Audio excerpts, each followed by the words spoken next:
Next poison is अहीफेन। अहीफेन Latin name is Papaver somniferum, family is Papaveraceae. इसको opium, अफीम, अमल भी कहते हैं।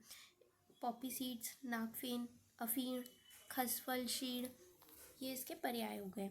इसकी अगर अपन कैटेगरी देखें तो ये न्यूरोटॉक्सिक सेरिब्रल सोमनीफेरस पॉइजनस के अंदर आता है। यानी एक न्यूरोटॉक्सिक है जो कि सेरिब्रल पे काम करता है, सोमनीफेरस पॉइजन होता है ये। सोमनीफेरम यानी कि ड्रीम। ओपियम मिलता कहाँ से? जो इसका अपने पास फ्रूट होता है, मतलब ये।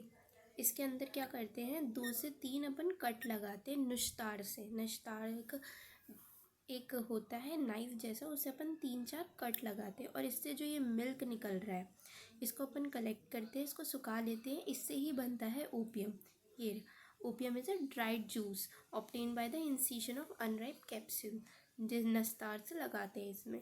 और जब ये वाला जो फ्रूट रहता है ये जब पूरा पक जाता है, इसके अंदर उगती हैं बीजे। बीजे जिनको अपन बोलते हैं खसखस। खसखस खसखस पॉइजनस नहीं होता है। अब ओपियम की अपन देख लेते हैं रस पंचक। रस देखे तो ये तिक्त कषाय होता है, वीर्य उष्ण होता है, विपाक कटु होता है, ये प्रभाव से काम करता है। प्रभाव है इसका मादक, प्रभाव से काम करता है ये। इसके एक्टिव प्रिंसिपल देख लेते हैं। एक्टिव प्रिंसिपल के भी इसमें दो क्लासिफिकेशंस हो सकते हैं। एक जिनके नारकोटिक इफेक्ट रहेंगे और एक जिसके एनाल्जेसिक इफेक्ट रहेंगे। नारकोटिक इफेक्ट यानी कि नशे वाले, नशे में क्या आएगा, मॉर्फिन, कोडीन, थियाबीन। एनाल्जेसिक में क्या आएगा, पेपावेरिन आएगा, नारसीन आएगा। इसके अंदर से जो मॉर्फिन रहता है यानी कि दिस वन, ये सबसे ज़्यादा अमाउंट में प्रेजेंट रहता है। इसका मैकेनिज्म ऑफ एक्शन क्या है? जो ओपियम रहता है वो डिप्रेस करता है कॉर्टेक्स को, रेस्पिरेटरी सेंटर को और कफ सेंटर को, इन मेड्यूला।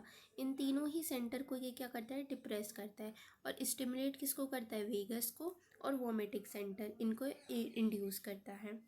साइन एंड सिम्टम्स, अगर इसके अपन सीड्स वही खसखस के दाने जो आते हैं उनको खाएं तो वो नॉन पॉइजनस होती हैं।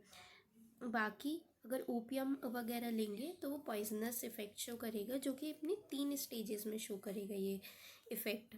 इसकी 3 स्टेजेस रहेंगी।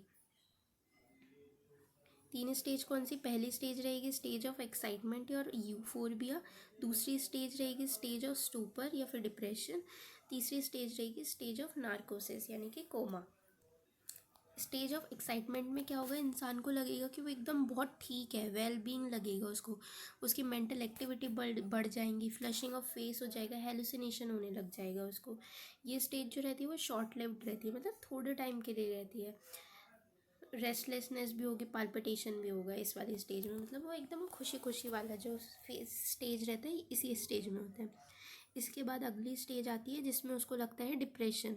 अब इसमें होगा उसको headache, nausea, vomiting, giddiness, lethargy, drowsiness. इसमें कॉन्ट्रैक्टेड प्यूपिल हो जाएंगे, फेस जो है वो साइनोज्ड हो जाएगा, नीला पड़ने लगेगा और पूरी बॉडी में इचिंग होने लग जाएगी। ये सेकेंड स्टेज है, स्टेज ऑफ सुपर या फिर स्टूपर या फिर डिप्रेशन, कुछ भी कह सकते हैं। तीसरी स्टेज आती है नार्कोसिस यानी कि कोमा वाली, जिसमें बहुत ज़्यादा अगर उसने इनटेक कर लिया है तो इसमें डीप कोमा में चला जाता है, उसकी सारी मसल जो होती है रिलैक्स्ड हो जाती हैं। इसका ये एक इम्पॉर्टेंट फीचर रहता है, दैट इज़ पिन पॉइंटेड प्यूपिल हो जाता है इसका। पिन पॉइंटेड प्यूपिल यानी कॉन्ट्रैक्शन बहुत ज़्यादा हो जाता है, पिन पॉइंटेड हो जाता है। काइलेस्ट्रोल ब्रीथिंग रहेगी इसकी, स्वेटिंग होगी, हाइपोथर्मिया हो जाएगा, साइनोसिस रहेगा, बाकी तो कॉमन कॉमन चीज़ें रहेंगी। कन्वल्जन आएंगे, यूरिनरी रिटेंशन रहेगा, मस्कुलर रिजिडिटी रहेगी। ये इसकी 3 स्टेजेस हो गई। इसके बाद diagnosis of opium poisoning. Diagnosis कैसे करेंगे, कोमा में चला जाएगा इंसान, उसकी क्या रहेगी, टिपिकल ओपियम की स्मेल रहेगी, जैसे कि रॉ फ्लैश स्मेल जो रहती है, फ्लैश जो होता है एकदम रॉ वाला, उसकी जैसी स्मेल रहती है वैसे ही ओपियम की स्मेल रहती है। साइनोसिस दिखेगा, फ्रॉथ दिखेगा। बाकी एक इम्पॉर्टेंट फीचर क्या है, पिन पॉइंट प्यूपिल। काइलेस्ट्रोल ब्रीथिंग रहती है, पल्स कम रहता है, मॉइस्ट कोल्ड स्किन रहती है, हाइपोथर्मिया हो जाता है। तो ये इसके कैरेक्टरिस्टिक फीचर्स हैं जिसके थ्रू अपन डायग्नोसिस करते हैं ओपियम पॉइजनिंग का। इसके अंदर आता है ट्रायड। ट्रायड यानी कि कोमा मिलेगा, पिन पॉइंट प्यूपिल मिलेगा और डिप्रेस रेस्पिरेशन मिलेगा। यानी अगर ये 3 चीज़ें प्रेजेंट है तो डेफिनेटली ओपियम पॉइजनिंग है। इन 3 चीज़ों को क्या बोलते हैं? ट्रायड कहते हैं। Triad of opium poisoning, coma, pin point pupil, depress respiration. इसके बाद डिफरेंशियल डायग्नोसिस, ऐसा सेम चीज़ किस किस चीज़ों में होता है? यूरेमिया में होता है, डायबिटिक कोमा में होता है, एपिलेप्टिक कोमा में होता है, हिस्टेरिकल कोमा में होता है, सेरेब्रोवास्कुलर एक्सीडेंट में होता है, poisoning due to carbolic acid. Carbolic acid अपने सिलेबस में आएगा, कार्बोलिक एसिड का होता है तो भी सेम चीज़ें होती है। बारबिट्यूरेट्स एंड अल्कोहल की पॉइजनिंग में भी हो जाता है ये इसके सापेक्ष निदान है। केमिकल टेस्ट कौन सा लगाते हैं इसमें? मार्क्विस टेस्ट लगता है, मार्क्विस टेस्ट लगता है। वैसे तो सिर्फ नाम ही इम्पॉर्टेंट है, बाकी देख लो। H2SO4 और फॉर्मेलिन मिलाते हैं, पर्पल, देन वॉयलेट कलर मिलता है, देन फाइनली ब्लू कलर मिलता है। तो ये इसका केमिकल टेस्ट है, मार्क्विस टेस्ट। अब फेटल डोज देख लेते हैं। ओपियम, अगर ओपियम ले रहे हैं तो 2 ग्राम ओपियम फेटल होता है, या फिर 10 ml टिंचर ले लो इसका। मॉर्फिन ले रहे हो अगर, मॉर्फिन में 200 mg ही काफ़ी होता है, ग्राम का तो छोड़ो, mg ही काफ़ी होता है। हीरोइन तो और कम, 50 मिलीग्राम में हो जाता है। कोडीन में 0.5 ग्राम यानी कि 50 ग्राम या फिर 500 मिलीग्राम। पिथिडीन ले रहे हैं तो 1 ग्राम में फेटल डोज हो जाएगा उसका। फेटल पीरियड क्या है? 6 से 12 घंटे। ट्रीटमेंट क्या करवाएंगे? गैस्ट्रिक लेवाज करवाएंगे। Even morphine injected is secreted in stomach. KMNO4 converts the morphine into oxymorphine. यानी अपने को गैस्ट्रिक लेवाज करवाना है, क्योंकि जो भी मॉर्फिन अपन ने लिया है वो स्टमक में जाएगा, और स्टमक में अपना KMNO4 भेज देंगे तो उससे गैस्ट्रिक लेवाज के थ्रू वो वॉश ऑफ हो जाएगा। तो गैस्ट्रिक लेवाज करवाना है, एनीमा देना है उसको, और परगेटिव करवाना है। High tension oxygen and coramine as a cardio respiratory stimulant देना है। उसका जो कार्डियक है वो एकदम ठप ना हो जाए, इसलिए कार्डियो रेस्पिरेटरी स्टिमुलेंट देंगे। सिम्टोमेटिक ट्रीटमेंट करवाना है। इसका एंटीडोट क्या होता है? इसका एंटीडोट है नैलोक्सोन। ये तो हो गया पुराना, लेकिन आजकल क्या चल रहा है इसमें? नैलमिफीन चल रहा है। नैलमिफीन 0.5 से 1 मिलीग्राम IV के थ्रू देते हैं, ये आजकल चल रहा है। मिथाडोन भी दे सकते हैं, क्रॉनिक पॉइजन में मिथाडोन देते हैं, लेकिन सुपीरियर, इससे और सुपीरियर क्या है? लीवो अल्फा एसिटाइल मिथाडोन, यानी कि लैम चल रहा है। तो इसमें अपने को चार एंटीडोट देखने हैं, नैलोक्सोन, नैलमिफीन, मिथाडोन और लैम। तो ये हो गया आयुर्वेद अनुसार। मॉडर्न अनुसार, आयुर्वेद अनुसार क्या है? आयुर्वेद में बोला है कि हिंगो को दूध में मिला के दे दो, या घी में टंकण मिला के दे दो, या तो गुड़ूची स्वरस पिला दो उसको।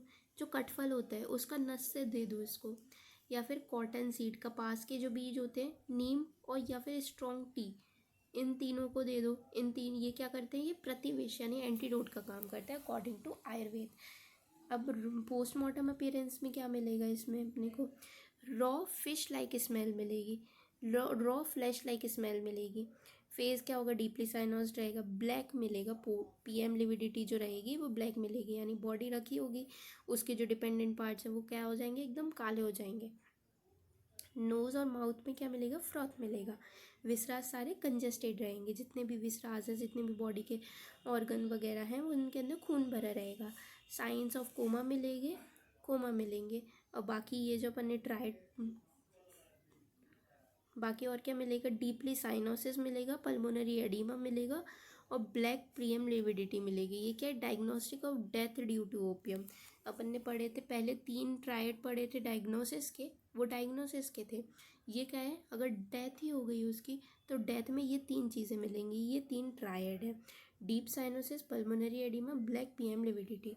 तो ये 3 चीज़ें अगर मिल रही हैं तो डेफिनेटली जो डेथ हुई है वो ओपियम के कारण हुई है।